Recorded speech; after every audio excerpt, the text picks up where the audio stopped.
Hello friends, this is Joe. Welcome back to the channel. Today we are going to be working on my travel journal that I have still yet to complete.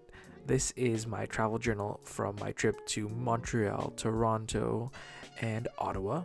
And we are working on the spread that we left off from last time. And this spread is, I think, one of the junkiest spreads. I don't mean that in a bad way, obviously, but there are a lot of junk journal elements, and I basically took this center spread that actually has the exposed threading that I used to bind this journal, and I am actually going to close it up. As much as I love that look of the threads showing, I thought of creating this awesome pocket that I could put this what is this called, this postcard that I purchased. Actually no, this was free. This postcard that I got at Wonder Pens, and the lovely person who was helping me, I believe she might be the owner, I'm not sure, but she allowed me to get a few of the free postcards that they have there, and they had 5, so I obviously had to take all 5. But to create this pocket, I added some washi. This is an amazing washi that I purchased back in Taiwan. I don't know who the maker is, but I put it on the left hand side of the spread because I knew that I was going to cut down the other half of the envelope so that it could expose some of that washi tape. And now I'm just using my tape runner to close this pocket off, and that's pretty much it. It's kind of like a built-in pocket where I can put my postcard, but I was finding that my postcard was a little bit too large. It was sticking out of the journal too much, so I'm going to trim that down later. But in the meantime, I got really fixated with trying to work this diamine golden honey ink box that I got when I was at Wonder Pens as well. And I was trying to find a way to incorporate it into the spread. So I didn't know if I wanted to use it on the other side of the spread, like on the other side of the pocket, I mean, or maybe use it on the side that had the other elements on it. But I think I'm going to commit and put it on this side of the spread. And then I also cut down my Wonder Pens craft paper bag that had a beautiful stamped logo of the Wonder Pens logo, and I cut that down. I also have this army green tag, and this is from my Superior Labor leather pouch that I love, obviously, and I wanted to incorporate that there because I also purchased that amazing leather pouch at Wonder Pens, so I knew that I had to incorporate that in some way. And then I had this genius idea of using this perfectly sized journaling post-it. That's not what it's called. I think this is like a letterpress paper pad from Classicy, which I also purchased from Wonder Pens, funny enough. So basically, I'm sorry, that was my email. I apologize for reading that email. I'm back. But we are just taping this Wonder Pens craft paper element onto the right hand side of the spread. And I have fully committed to using this side of the envelope rather than the other spread that has that letterpress post-it on it as well. And I also adhered that diamine honey ink box on the left hand side of the spread where the envelope is, and I'm also going to tape down that Superior Labor tag that I have been hoarding. But I thought that before I would do that, I would add some more craft elements, and obviously I love torn craft, so I found this lighter craft paper.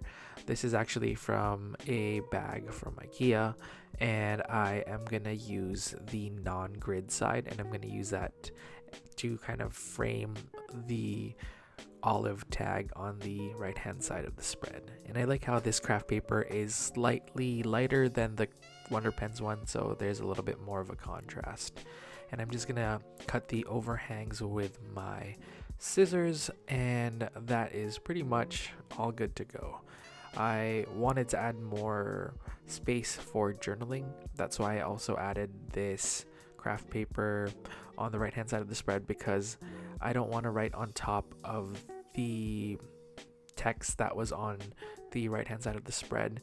And the thing with junk journaling is it's kind of hard to find places to journal because you end up using a lot of beautiful papers that you don't want to cover up. And that was my main dilemma with this travel journal in general. It was hard trying to find spaces where I could write, and if you don't kind of create a designated writing space, you kind of don't end up having any writing space. So you have to be mindful of that when you are creating your junk journal, and that's something that I want to keep in mind when I make junk journals for the Etsy store. If you've been asking when I'm going to restock the junk journals on the Etsy store, and I will get to it. It's been hard trying to sit down and create those because they are time consuming, and I want to also have enough supplies to create at least like 10 journals, right? So I think I hear my home phone ringing, and that is my DoorDash order. So I'll be right back. This has been full of interruptions. I'm back from a delicious lunch. So now we are working on the other spread, and this spread is a continuation of the same day that I went to Wonder Pens, but this spread is dedicated to Paper Plus Cloth, which is one of the stationery stores that I visited while I was in Toronto. And Paper Plus Cloth is actually owned by my friend Rowena. This store is about 2 years old, but she used to have, well, she still has an Etsy store, but that's where it all started. So it's amazing how she went from an online store to a full-on brick and mortar store. And she sells a lot of amazing stationery and art supplies, and she also carries Midori Traveler's notebooks and all of the amazing stuff that we are all obsessed with. So I am trying to dedicate this spread to this amazing store, and I am using and borrowing her black and white motif that she used in her business card.